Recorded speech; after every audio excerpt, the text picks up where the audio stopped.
at pretending. Keep on smiling in my tiny bubble, like a movie without ending.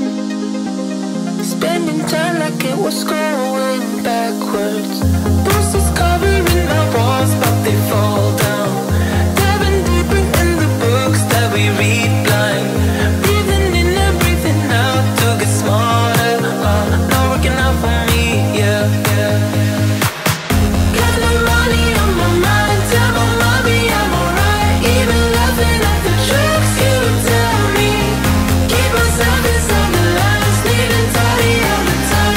If you ask me, I am fine. Got no money on my mind.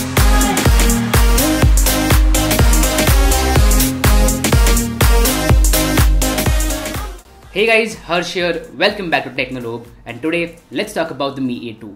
I have been using this phone for quite some time, and when Xiaomi launched this phone, they advertised it as the best camera phone in its particular price bracket. That's why I wanted to review the Mi A2 from a photographer's perspective, that is me, because I click a lot of photos everywhere I go. I click a lot of photos from my DSLR and from my smartphones. That's why I took the Mi A2 everywhere I went, and it did a surprisingly well job.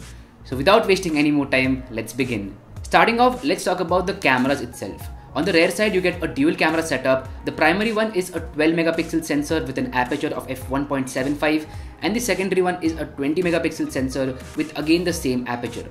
Now both of these cameras perform really well, and where the secondary 20 megapixel camera comes really handy is in terms of low light photography.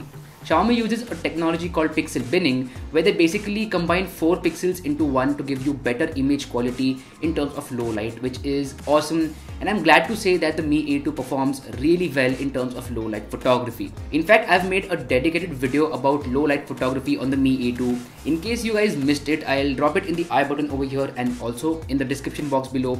You can go ahead and watch that video after this video, because then you will have a wider sense of the low light performance of the Mi A2. Now, other than that, the regular photos in terms of daylight and artificial lighting conditions also are very good. Like the Mi A2 performs really well in terms of the cameras because it has a very good image processing algorithm. The colors are natural and not oversaturated. The sharpness is perfect and not it's not over sharpness. And overall, the image processing algorithm is very much better as compared to something like the Mi A1. Now moving to the front camera, it is a 20 megapixel sensor, which is awesome. It is very similar to that of the Redmi Note 5 Pro and also the Poco F1. Like Xiaomi has been doing some incredible stuff with their front cameras lately, and they get a very big thumbs up from my side. Even the front portrait mode works really well because the edge detection is good and the background blur is not, unnatural. It is natural. It looks really well. Hence, as far as the cameras go, I would say that the Mi A2 performs excellent, and yeah, it is one of the best cameras out there in its particular price bracket, if not the best. Now, as far as videography goes, it can shoot some really good videos in terms of stabilization and also in terms of the image quality.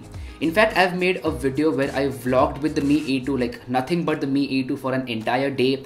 If again you missed that video, then in the I button over here and in the description box below you'll find a link. You can go ahead and watch that video to know more about the video quality out of the Mi A2. So with that out of the way, I would just say that the Mi A2 has excellent cameras, and if you are looking for a camera centric phone in like the 15 to 18,000 rupees price bracket, then Mi A2 is a good choice out there. Moving on, let's talk about one more thing that is very important to photographers, that is the performance. Because more often than not, if you click a photo from your smartphone, you are going to edit that on your smartphone itself using applications like Snapseed, lens distortions, Visco, Lightroom, etc. And I'm glad to say that the performance on the Mi A2 is awesome as well. It comes with a Snapdragon 660 processor, which is not a flagship processor, but it is very good when it comes to handling photo editing applications. I have been using it personally with Snapseed, Visco and Lightroom, and it works really well. Like, I did not notice any lag when it comes to editing photos. In fact, I even edited raw photos from my DSLR using Snapseed, and it works really well. So hence, as far as performance go, I have no issues with the Mi A2. Now one more aspect which helps the performance is the software. So this phone doesn't come with MIUI, it comes with stock Android because it is under the Android One program. So you get clean software experience straight from Google, which is awesome, and out of the box you'll get the Android 8.1 Oreo with Android P update coming really soon to the Mi A2.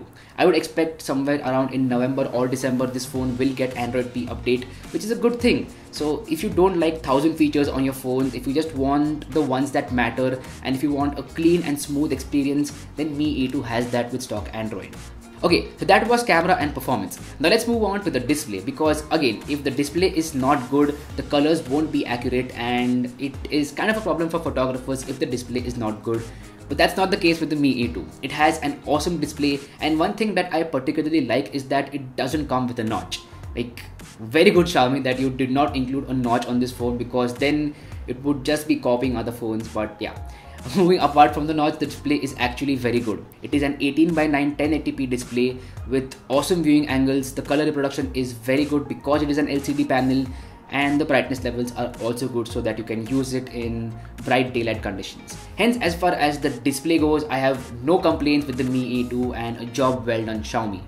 Okay, so now let's go ahead and talk about the battery life. So the Mi A2 comes with a 3010 mAh battery, which isn't big, and it is kind of a problem for me because I've used the Redmi Note 5 Pro and also the Poco F1, and they have great battery life. And from that, going to the Mi A2 was a big shift because it does not have good battery life because of that smaller battery.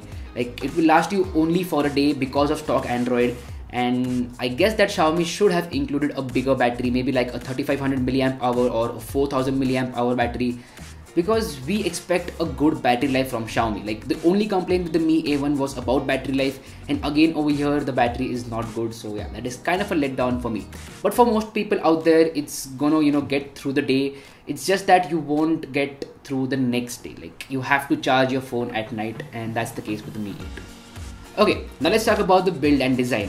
I would say that the build quality of the Mi A2 is awesome with metal. It is not plastic like the Poco F1, so well done Xiaomi. And even the design is good. The only thing that I don't like is the huge camera bump, because it is massive. Like, Xiaomi could have included a bigger battery and made the phone thicker so that the camera bump would be smaller and we would get a bigger battery as well. That would make much more sense.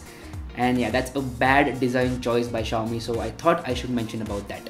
Now let's move on to a couple of negative points about the Mi A2, and at number one is the removal of the headphone jack. So yeah, the Mi A2 doesn't come with a headphone jack, and there is absolutely no reason for the Mi A2 to remove the headphone jack. Some of the Xiaomi employees mentioned that they removed the headphone jack because it takes a lot of space in the internal of the phone, but the Poco F1 does come with a headphone jack, so why not include the headphone jack in the Mi A2 with that smaller battery? So yeah, it's like there's no reason for the removal of the headphone jack, and that is a very bad move by Xiaomi.